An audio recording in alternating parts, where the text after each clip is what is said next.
El teléfono sonó una tarde de martes, justo cuando el sol empezaba a caer y la luz en mi salón se volvía ese azul melancólico. Era un número desconocido. Estuve a punto de ignorarlo, como hacía siempre con las llamadas que no reconocía. Pero algo me detuvo. Quizás fue ese silencio especial de la hora. Quizás fue un ruego silencioso de mi propio corazón, que no sabía qué esperar, pero que estaba cansado de esperar. Respondí con cautela, diga. Y al otro lado, una voz que no escuchaba desde hacía 20 años. Una voz que sonaba más grave, más áspera, pero que yo reconocí al instante, como se reconoce una canción de la infancia. Era la voz de mi hijo, de Javier. En ese momento, no hubo alegría, solo un golpe de pánico frío. Sentí que se me cortaba la respiración. Mi mano temblaba tanto que casi tiro el teléfono. 2 décadas de dolor, de preguntas sin respuesta, de cartas de vueltas y cumpleaños silenciosos. Y todo estaba a punto de terminar, o de empezar de nuevo, con esa única palabra que me dijo, mamá. No se trataba solo de una llamada, se trataba de abrir una puerta que había permanecido sellada, llena de resentimiento y de un amor que nunca había dejado de doler. Mi nombre es Carmen. Fui madre joven y soltera. En los años 70, eso no era fácil. La sociedad te juzgaba, te miraba por encima del hombro. Pero yo no veía el juicio, solo veía a mi Javier. Él era mi mundo, mi razón para luchar. Trabajé doble turno, hice malabares con el tiempo y el dinero. Le di todo lo que pude y más. Crecimos en un pequeño apartamento siempre juntos. No teníamos mucho, pero éramos inseparables. Mi objetivo no era solo criarlo, sino que él supiera que nunca, ni por un segundo, su existencia había sido un error. Yo era una madre sobreprotectora, lo admito, pero mi miedo era real, miedo a que la vida me lo quitara, miedo a que sintiera la falta de un padre. Javier creció siendo un chico bueno, pero reservado. Nunca fue de esos que arman escándalos. Él guardaba las cosas dentro, y a medida que crecía, esa reserva se convirtió en distancia. El conflicto real comenzó cuando tenía 18 años y me dijo que quería estudiar arte. Yo era una mujer práctica, una mujer de números. Yo quería que estudiara ingeniería, algo seguro, algo con un futuro garantizado. Era mi miedo hablando, no mi corazón. Javier, el arte es un sueño vacío, le dije. Necesitas algo sólido. Yo he luchado para que no tengas que preocuparte por el dinero. No lo desperdicies. Él me miró con una frialdad que nunca le había visto. Tú no has luchado para mí, mamá. Has luchado por controlarme. Esa frase me dolió hasta el tuétano. ¿Controlarlo? Yo solo quería su bien. Yo creía que mi experiencia era su mejor guía. No entendía que mi guía era una jaula para él. La tensión aumentó. Las discusiones se hicieron constantes. Yo le negué el dinero para la escuela de arte. Él lo tomó como la traición definitiva. Y una mañana a sus 21 años me dejó una nota en la mesa de la cocina. Decía, necesito encontrar mi propia vida, lejos de tu miedo. Esa fue la última vez que viví con él. Esa fue la última vez que lo abracé. Y así comenzó la larga y dolorosa espera. El primer año fue un tormento. Yo llamaba a sus amigos, iba a los lugares que frecuentaba. Mi orgullo me impedía suplicarle, pero mi corazón gritaba su nombre. Él se había mudado a otra ciudad a unos cientos de kilómetros y me enviaba una postal ocasional. Eran postales frías con un saludo formal, sin dirección de remite, solo para recordarme que existía, pero que no me quería cerca. Mi orgullo y mi dolor se aliaron para formar un muro a mi alrededor. Yo me convencí de que yo no había hecho nada malo. Fui una buena madre, me repetía. Él es un desagradecido. Ya madurará y entenderá todo lo que hice. Pero esa era solo la voz del miedo que no quería reconocer mi error. Pasaron los años. 10 años. Los cumpleaños de Javier pasaban sin una llamada, solo un mensaje de texto de mi parte que quedaba sin respuesta. Le enviaba regalos a través de una dirección de un amigo en común, regalos que nunca sabía si recibía. Un punto doloroso fue cuando se casó. Me enteré por una foto que una vecina vio en internet, en el perfil de una amiga de la nuera. Javier se veía feliz, con un traje que le quedaba perfecto, y una mujer hermosa a su lado. Yo no estaba allí, no había recibido una invitación. Mi ausencia era una declaración clara de su dolor. Recuerdo que ese día lloré de una manera que no había llorado desde su partida. No era solo la pena de no estar, era la pena de haberlo perdido por mi propia necedad. Intenté la comunicación una y otra vez. Le escribía cartas largas, llenas de explicaciones, tratando de justificar por qué había sido tan estricta. Siempre me enfocaba en mis razones, nunca en su dolor. Le decía, entiendo por qué te fuiste, pero espero que tú entiendas por qué actué así. Las cartas regresaban, a veces sin abrir, y cada vez que el cartero me devolvía una, sentía que me devolvía mi propia culpa. Él no quería mis explicaciones. Él solo quería mi admisión de error, y mi orgullo no me lo permitía. Mi versión de la historia siempre era la correcta. Mi vida se volvió solitaria. Mis amigas me consolaban, pero nadie podía llenar el vacío de un hijo ausente. Me convertí en una sombra de la mujer que había sido, siempre mirando el teléfono, siempre esperando un cambio que nunca llegaba porque el cambio debía empezar en mí. Los años 20 llegaron, y con ellos el nacimiento de mi nieto, Daniel. Me enteré por casualidad. Fue mi amiga Sofía la que me mostró una foto de un bebé precioso. Carmen, tienes que llamarlo, me dijo Sofía con firmeza. Ya no es sobre tu orgullo, es sobre ese niño. Me armé de valor y le escribí escribí una última carta. Esta vez fue diferente. No hablé de mí ni de mis sacrificios. Solo escribí 3 frases cortas en una tarjeta para bebés. Felicidades por Daniel. Es hermoso. Espero que sean muy felices. Con amor, mamá. La envié sin esperar respuesta. No incluí mi número de teléfono. Era una carta de rendición, no de exigencia. Y luego me senté a esperar, sin expectativas, solo con la esperanza de que al menos mi nieto supiera que existía una abuela. Pasaron casi 6 meses después de esa última carta. El silencio volvió a instalarse, pero esta vez mi corazón estaba más tranquilo. Había soltado la necesidad de controlarlo todo. Había aceptado que la vida que había soñado se había esfumado, y que lo único que podía hacer era dejar a Javier ser feliz, incluso si era lejos de mí. Fue en esa tarde de martes, con esa luz azul, cuando el teléfono sonó. El número desconocido. Y esa voz, mamá. Me quedé muda. Solo un nudo gigantesco en la garganta. Javier continuó. Su voz era seria, pero no enojada. Había una tristeza profunda en ella. Mamá, soy yo. Javier hizo una pausa, como si también estuviera luchando por respirar. Gracias por la tarjeta de Daniel.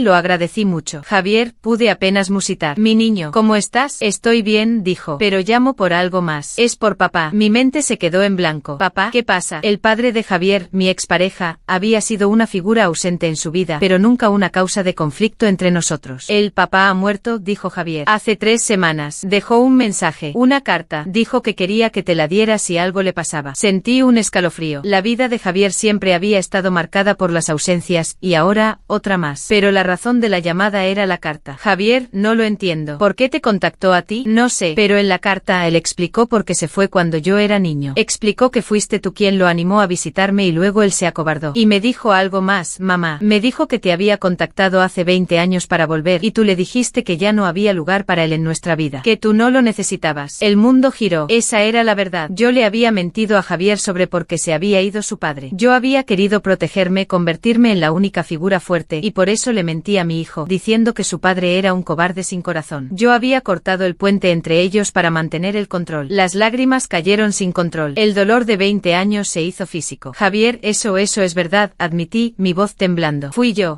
te mentí. Fui tan egoísta, tan controladora, que te quité la oportunidad de conocer a tu padre para que no me quitaras la tuya. Esa fue la frase, la única frase que él había esperado durante 2 décadas. Hubo un silencio largo en el teléfono. Podía escuchar su respiración. Mi corazón latía furiosamente. Mamá, dijo por fin, y su voz se había suavizado. Había perdido el rencor. Gracias por decir eso. Yo lo sentía. Sentía que había más en esa historia. Y entonces, con una vulnerabilidad que me rompió, él también confesó su dolor. Yo me fui, mamá, no solo por lo del arte. Me fui porque te tenía miedo. Me daba miedo tu crítica, miedo de nunca ser suficiente para ti. Miedo de que si me acercaba demasiado, me asfixiarías. 2 décadas se derrumbaron con esas 2 confesiones. Su miedo, mi miedo. Su dolor, mi culpa. Éramos 2 extraños, madre e hijo, compartiendo una verdad que nos había destrozado a ambos. Hijo, dije, y esta vez, el lo siento fue profundo, sincero, sin excusas. Lo siento. Fui una madre que te amó con demasiado miedo. Y te hice un daño terrible. Por favor, perdóname. La llamada duró 2 horas más. 2 horas en las que no hablamos de arte o ingeniería, sino de heridas, de silencios y de cómo el amor, cuando está mezclado con un orgullo tóxico, puede volverse un arma. Javier me contó su vida. Me habló de su trabajo como ilustrador freelance. Resultó que sí se dedicaba al arte, y era muy talentoso. Me habló de su esposa, Clara, y de mi nieto, Daniel. Descubrí que él también había sufrido mucho. Su huida no había sido libertad, sino otra forma de soledad. Había pasado años luchando contra el resentimiento, sintiendo que yo le debía algo, hasta que se dio cuenta de que ese resentimiento también lo estaba consumiendo. Mamá, la verdad es que la tarjeta de Daniel me conmovió, dijo. Era tan simple, sin exigencias. Sentí que al fin me estabas viendo como un adulto, no como tu posesión. Decidimos vernos, no de inmediato. Necesitábamos tiempo para que las heridas de las palabras se convirtieran en cicatrices. 2 semanas después, conduje hasta su ciudad. Hice el viaje sola, sin música. En el silencio del coche repasé las conversaciones, preparándome para no caer en mi viejo patrón de control y crítica. Cuando llegué a su casa, mis manos temblaban. Él abrió la puerta. Javier estaba más alto, con algunas canas en las sienes, pero sus ojos seguían teniendo el mismo brillo honesto que recordaba. Me miró, y no vi resentimiento sino alivio. No hubo grandes palabras, no hubo abrazos dramáticos. Solo un apretón de manos un poco torpe, y luego él me invitó a pasar. Y allí estaba Daniel, mi nieto, un bebé de 6 meses, con los ojos de Javier. Estaba sentado en el suelo, jugando con unos bloques de madera. Cuando me vio, sonrió con esa alegría pura de los niños. Me arrodillé junto a él. No pude evitarlo. El olor a bebé, la suavidad de su piel. Una oleada de amor me inundó, un amor libre de miedo, libre de control. Solo amor. Laura, la esposa de Javier, fue Fue amable, con la sencillez de una persona que no tiene nada que probar. Me dio una taza de café y me dejó estar. Me di cuenta de que ella era la calma que Javier había estado buscando toda su vida. Pasé la tarde simplemente observando a mi hijo ser un padre, ser un esposo. Lo vi reír, lo vi ser paciente. Y en ese momento entendí la ironía más grande de mi vida. Yo me había empeñado en controlarlo para que fuera feliz y exitoso, y él solo había encontrado la verdadera felicidad cuando se liberó de mi control. Al final de la tarde, cuando me iba, Javier me acompañó hasta el coche. Gracias por venir, mamá, me dijo. Gracias por llamar, hijo. Gracias por no renunciar a mí, aunque yo lo hice. Él me abrazó. Fue un abrazo largo y fuerte, un abrazo que cerró un ciclo de 20 años. Un abrazo que decía, estamos rotos, pero podemos empezar a repararnos. Me subí al coche y no miré hacia atrás hasta que estuve lejos. Sabía que esta vez, el camino que dejaba atrás no era el de la separación, sino el de la esperanza. Hoy, las cosas son diferentes. La reconciliación no fue mágica. Requiere trabajo, requiere paciencia y sobre todo, requiere que yo mantenga mi orgullo bajo llave. Ya no doy consejos a menos que me los pidan, y cuando lo hago, no son órdenes. Viajo a menudo para verlos. Soy la abuela que cuenta cuentos y juega en el suelo. Disfruto de la compañía de mi hijo de una manera nueva, más adulta. Ahora, lo veo como la persona independiente y fuerte que yo siempre quise que fuera, pero que solo pudo ser cuando yo dejé de intervenir. Esa llamada, la que puso fin a 2 décadas de dolor, me enseñó la lección más importante. El amor verdadero no exige, solo ofrece espacio para crecer. Yo había confundido el control con el amor, creyendo que si le daba dirección, él me daría afecto. Pero lo que él necesitaba era mi confianza. Si tienes una relación rota en tu vida, no esperes una señal mágica. La señal eres tú. Deja a un lado el orgullo. No justifiques tus acciones pasadas, admite el dolor que causaste. Porque el tiempo es cruel, y la única cosa peor que el dolor de la pérdida, es el dolor de la pérdida mezclado con el arrepentimiento. Yo tuve suerte. La vida me dio una segunda oportunidad envuelta en una llamada inesperada. Y ahora, vivo mi vida agradecida por la voz de mi hijo, que finalmente me llamó mamá, sin el peso de la culpa entre nosotros.